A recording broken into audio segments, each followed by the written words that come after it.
Yesterday we have this lecture is for BSc second year semester third. Paper is plant ecology. Plant ecology. Yesterday we have seen that is what are the xerophytes, what are the different examples of xerophytes. We are also seeing morphological as well as anatomical adaptation of these xerophytic plants, how these morphologically they have been adapted for xerophytic characteristics, and anatomically how they have been adapted or to survive in the particular environmental conditions. Now today we are going to be dealing about that is hydrophytes. Hydrophytes. Earlier I have given the definition of hydrophytes. The name itself indicates that hydro means water, phyta means plants. The plants which are growing in water, they are known as hydrophytes. So these hydrophytic plants have their own adaptive characteristics. There are many examples. There are many examples of hydrophytic plants, that is Hydrilla, Piscia, Azolla, Vallisneria. So many plants are there which are growing in waters. On the basis of their growing nature in water, they have been classified into following types. That is, those hydrophytic plants completely floats on water. For example, in Piscia, it's completely float on water, so it is known as floating hydrophytes. floating hydrophytes.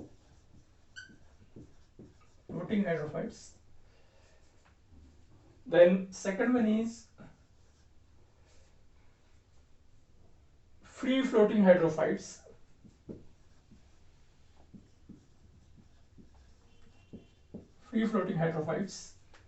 Submerged hydrophytes, and there are again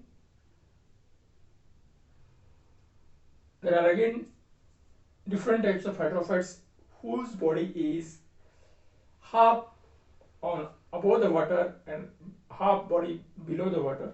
And there are certain hydrophytes are there, they are completely immersed in water, means their whole body is inside the water. So these are the types of hydrophytes depending upon their growing nature in water. So and all these hydrophytic plants have their own adaptive characteristics, both morphological as well as anatomical. For example, while studying the morphological adaptive characteristics, here you have to be study one by one plant parts of that particular example. For example, in case of Hydrilla, when you take a common example of Hydrilla plants,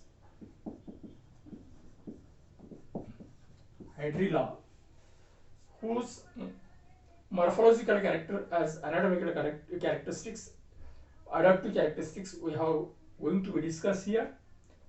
First of all, here I have to be study the roots in morphological characteristics.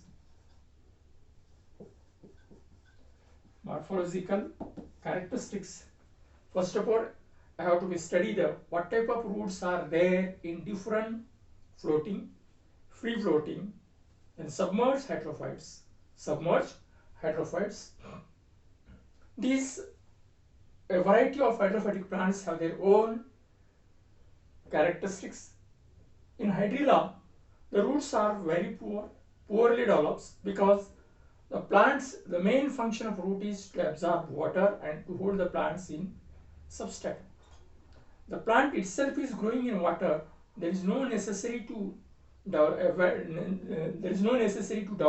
a well-developed root system in almost all hydrophytic plants.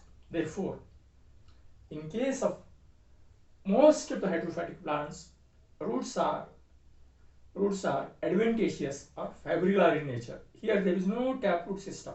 There are certain few examples are there in which the taproot system is there, but that is not well developed.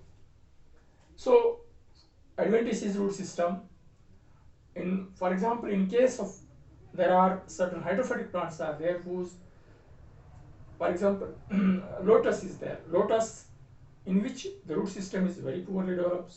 Lotus is there. Then again Vallisneria is there. Azolla is there. Azolla is there. Angiospermic plants. It is also hydrophytic plants which grow in water. So Eichhornia is there. Eichhornia is there. So all these variety of hydrophytic plants whose root system is in general adventitious one, fibrillar, and poorly develops. So now the next plant parts, that is stem system. Stem, in case of hydrophytic plants, the stem is also poorly develops. Stem is also poorly develops because in hydrophytic plants, the plant itself is growing in water. Here there is no well developed vascular system. There is no well developed vascular system. Therefore, the stem is also poorly developed, and in variety of hydrophytic plants, they have their own adaptive characteristics in their stems. Then stem leaves.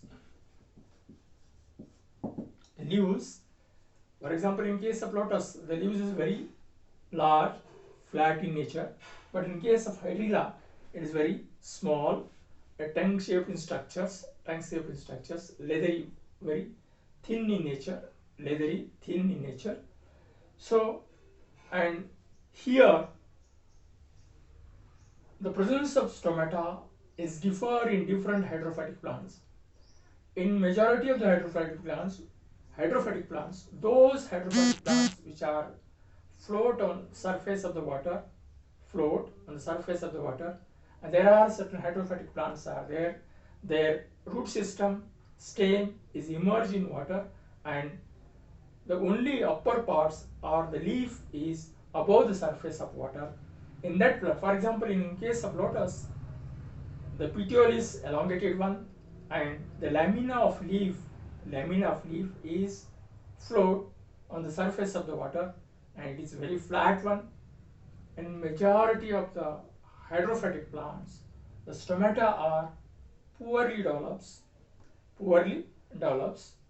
and generally in plants the stomata are always present on the lower surface of the leaf, but in case of majority of hydrophytic plants, the stomata are on upper surface of the plants, upper surface of the leaves, because the which part of the plant body is going to be exposed to the sunlight, that parts is having the stomata, Therefore, that is also one of the important adaptive characteristics of hydrophytic plants, where the stomata are present on upper surface of the leaves, and here there is no special type of stomata. For example, in case of xerophytic plants, the stomata are sunken, they are specific characteristics, but in case of hydrophytic plants, the stomata are very simple. Here there is no well developed guard cells. They are not covered with hair-like structures. Therefore, the stomata are simple and they are always on upper surface of the leaves. Another important characteristics of hydrophytic plants, while studying the morphological adaptive characteristics, in majority of the hydrophytic plants, the leaves and the stems are covered with a wax coating material, because the plants itself is growing in water. Due to the continuous growing of plants in water, there may be a chances of a decaying of plant pods. To avoid this, all these hydrophytic plants have been developed adaptive characteristics, that is wax coating material. So similarly, there are again certain adaptive characteristics are there in case of hydrophytic plants, in which you have to be explained while studying the morphological adaptation. Similarly, here you have to be discussed regarding the anatomical adaptation of hydrophytic plants.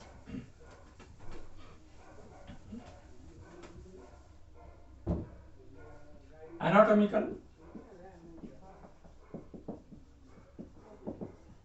adaptation in case of hydrophytic plants. First of all, I have to be study the root system.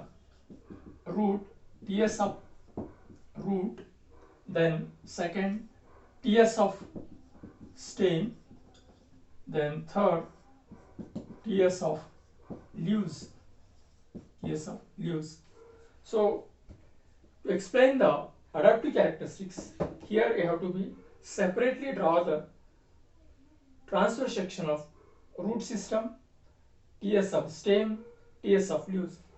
For convenience, I have to be take any one example of hydrophytic plants, any one or two examples in which I have to explain internally how the tissues have been modified for adaptation in case of hydrophytic plants.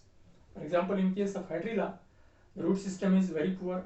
Therefore, here there is no cuticle. Here there is no well-developed endodermis. Here there is no sclerenchymatous tissues. The cortex is made up of parenchymatous cells. Endodermis is poorly developed. And in case of hydrilla, while taking the transverse section of the root, stem and leaves, they have to be observed a very poorly developed water vascular system, that is xylem vessels, because the plant itself is growing in water. Therefore there is a poorly developed water vascular system.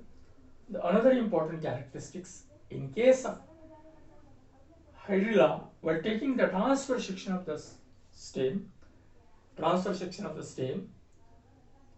there is a presence of air chambers.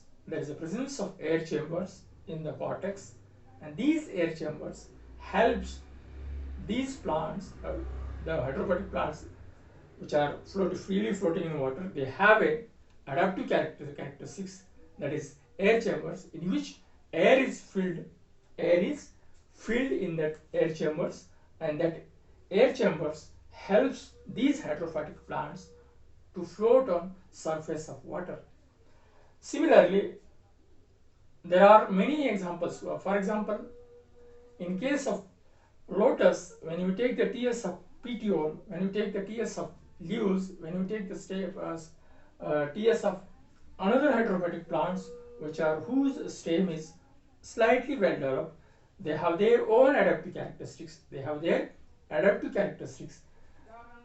In general, while explaining the morphological and anatomical adaptation in hydrophytic plants, you must be explained there are certain key points which have adaptive characteristics while explaining morphological adaptation, while explaining anatomical adaptation.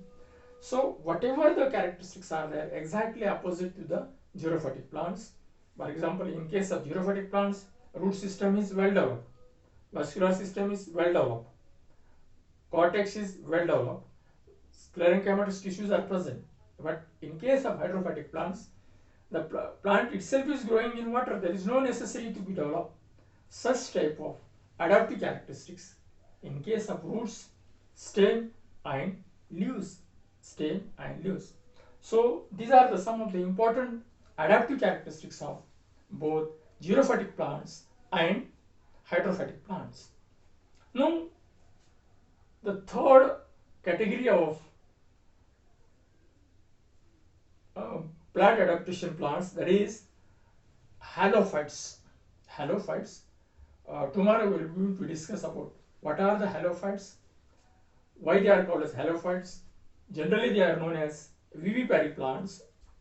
Do you know the difference between vivipary and ovipary? Which are the vivipary and which are the ovipary in natures? Tomorrow we are going to be discussed regarding the halophytes. Here also you have to be discussed, that is morphological adaptation and anatomical adaptation. Okay, thank you.